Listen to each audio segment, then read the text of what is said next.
Some చూస్తే F of ఎక్స్ని ఎలా ఇచ్చాడంటే f of x is equal to x plus 1 x greater than 0 2 minus X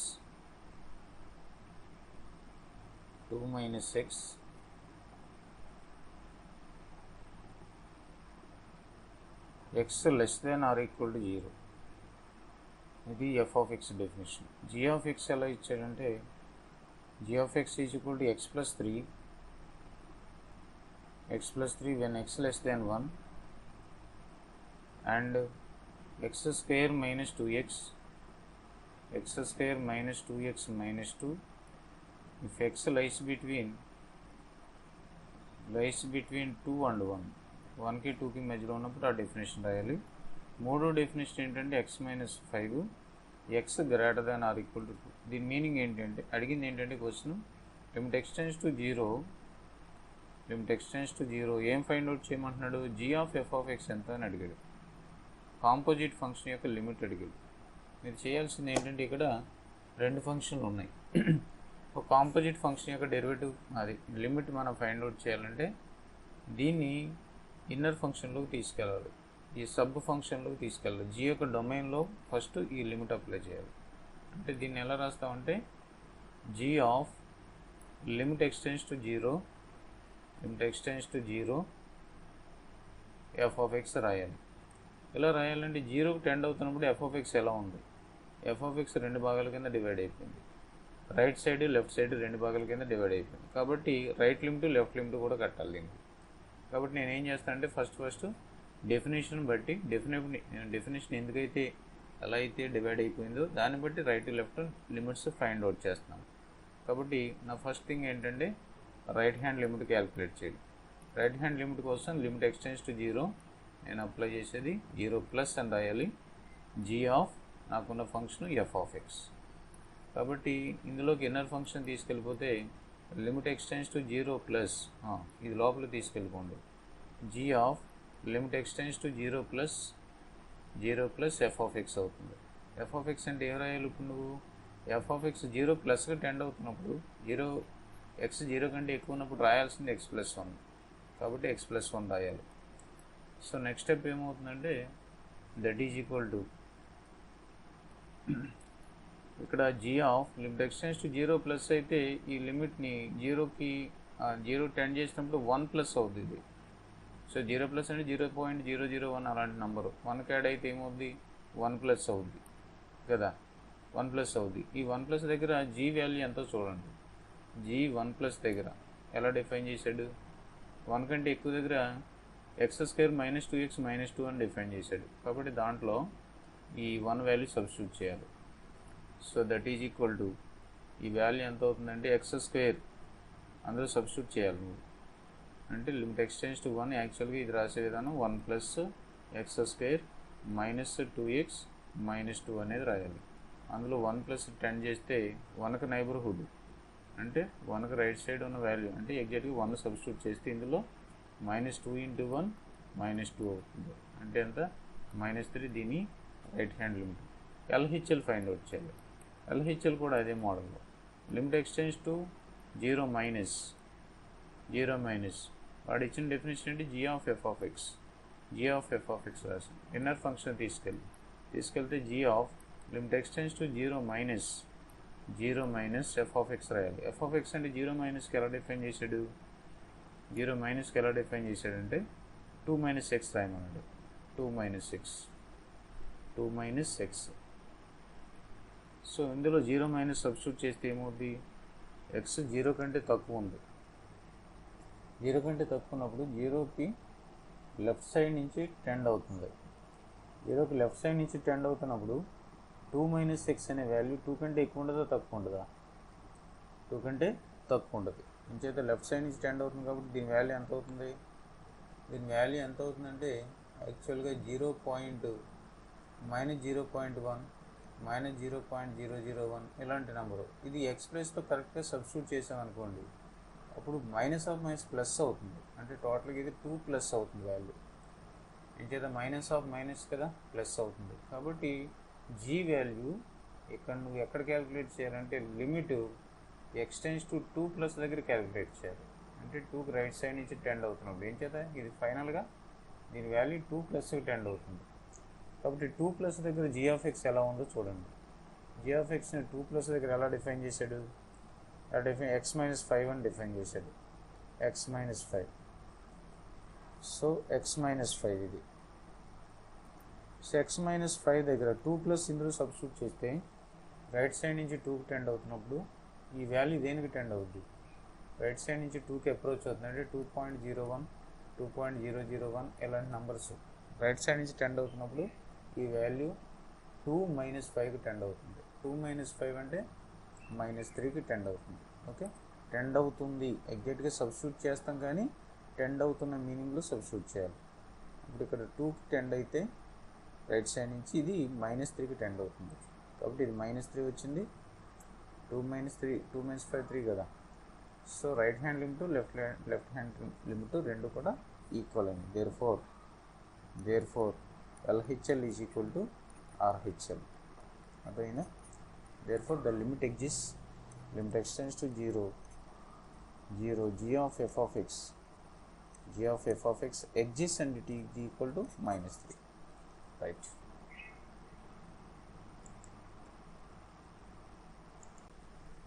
ఇంకో sum చూడండి. ఫస్ట్ సమ్ మన ఎక్సర్సైజ్లో first sum, limit x tends to 0 1 minus 1/x² minus 1/sin²x. దీని solution ఏంటి? సో ఎక్స్ 0కి టెండ్ చేస్తే ఇది ఇన్ఫినిటీకి టెండ్ అవుతుంది. ఫస్ట్ది 1/0, సెకండ్ వన్ కూడా ఇన్ఫినిటీ టెండ్ అవుతుంది. అంటే ఇన్ఫినిటీ మైనస్ ఇన్ఫినిటీని ఏమంటాం, ఇండిటర్మినెంట్ ఫామ్ అంటాం. ఇండిటర్మినెంట్ ఫామ్లో ఉన్నప్పుడు ఏం చేయాలి, దాన్ని డిటర్మినెంట్ ఫామ్లోకి మార్చుకోవాలి. అలా చేయాలంటే ఇక్కడ ఉన్న ఆప్షన్స్ వెరిఫై చేస్తే మనకి ఇది ట్రిగనోమెట్రిక్, ఇది ఆల్జిబ్రిక్ ఫంక్షన్, ఇది ట్రిగనోమెట్రిక్ ఫంక్షన్. డైరెక్ట్గా ఫ్యాక్టరైజేషన్స్ కానీ లేకపోతే రేషనలైజేషన్ కానీ బేసిక్ మ్యానిపులేషన్స్ కానీ ఎక్స్పోనెన్షియల్ సిరీస్ అప్లై చేయడం కానీ స్టాండర్డ్ రూల్స్ అప్లై చేయడం కానీ చేయాలి. ఇందులో ఏది అప్లై చేయడానికైనా మనకి ఇక్కడ అవకాశం లేని పరిస్థితి. కాబట్టి ఏం చేస్తానంటే నేను దీన్ని కొంచెం ఎల్సిఎం చేసి ఫ్యాక్టరైజ్ చేయడానికి ట్రై చేస్తాను. sin x ఉంది కదా, ఎక్స్పోనెన్షియల్ ఫామ్లో కన్వర్ట్ చేయొచ్చు, కానీ sin xని ఎక్స్పోనెన్షియల్ రాయడం కష్టం అవుతుంది. కాబట్టి ఎల్సిఎం చేస్తాను. ఎల్సిఎం చేస్తే ఏమవుతుంది, లిమిట్ ఎక్స్టెండ్స్ టు 0, ఇక్కడ x² sin²x, ఇక్కడ ఏమవుతుందంటే sin²x మైనస్ x² అవుతుంది. సో ఇది a² మైనస్ b² ఫామ్లో ఉంది కాబట్టి a plus b a minus b ఫామ్లో రాయొచ్చు. కాబట్టి that is equal to limit x tends to 0 a plus b అంటే sin x plus x into sin x minus x whole by denominator ఎంతంటే x² sin²x అవుతుంది. ఇప్పుడు చూడండి, ఇది sin xకి మనకి తెలుసు కదా, ఎక్స్పెన్షన్ తెలుసు కదా. sin x యొక్క ఎక్స్పెన్షన్ ఏంటి, sin x యొక్క ఎక్స్పెన్షన్ ఇక్కడ అప్లై చేస్తే మనకి కొంచెం సింప్లిఫై అయ్యే అవకాశం ఉంటుంది. ఇంకొక ఆలోచన ఏంటంటే ఇక్కడ ఎక్స్ని కామన్ చేయొచ్చు. ఎక్స్ని కామన్ చేస్తే ఈ x² క్యాన్సిల్ అయిపోతుంది, కానీ sin²x మిగిలిపోతుంది. ఇక్కడ ఒకవేళ sin xని కామన్ చేస్తే sin²x అవుతుంది, ఇక్కడ x/sin x అవుతుంది. x/sin x అవుతే sin²x 1 మైనస్ 0 వస్తుంది, డినామినేటర్ కూడా 0 అవుతుంది. sin xని కామన్ చేస్తే sin x/x, sin xని కామన్ చేస్తే 1 plus x 1 minus x, x/sin x. So దానికంటే ఎక్స్పెన్షన్ అప్లై చేయడం బెటర్ ఏమో. ఒక ఆలోచన ఎక్స్పెన్షన్ అప్లై చేయడం, x minus x³ 3 plus x⁵5 minus x⁴7 and so on. ఇది sin x యొక్క ఎక్స్పెన్షన్. ఇది ఇందులో సబ్స్టిట్యూట్ చేస్తే కింద ఉన్న x² క్యాన్సిల్ అవ్వచ్చు, కానీ అట్ ద సేమ్ టైం ఒక x² మిగిలిపోద్ది. కాబట్టి నేను ఏం చేస్తానంటే ఈ sin²xని పోగొడతాను. ఫస్ట్ sin²xని పోగొట్టాలంటే sin²xతో x² మల్టిప్లై చేసి డివైడ్ చేయాలి. సో నాకు నెక్స్ట్ స్టెప్ ఏమవుతుందంటే limit x tends to 0 limit x tends to 0 sin x యొక్క ఎక్స్పెన్షన్ రాస్తే ఎల్హాస్పిటల్ రూల్ కూడా అప్లై చేయొచ్చు మీరు. ఎక్స్పెన్షన్ అప్లై చేస్తున్నాను. x minus x square by 2 factorial plus x power 5 by x cube by 3 factorial plus x cube by factorial, ఇది x power 5 by 5 factorial minus and so on, లాస్ట్లో plus x ఉంది. First expression ఇది. Second one ఏమవుతుంది, plus తోటి ఉంది. అంటే ఇక్కడ ఏం రాయాల్సి ఉంటుంది, x minus x cube by 3 factorial plus x power 5 by 5 factorial minus and so on. Factorial అంటే ఐడియా ఉంది కదా, చెప్తా. మైనస్ ఎక్స్ బై, ఇక్కడ డినామినేటర్ ఏముందంటే ఎక్స్ స్క్వేర్ ఉంది. ఎక్స్ స్క్వేర్ ఉంది.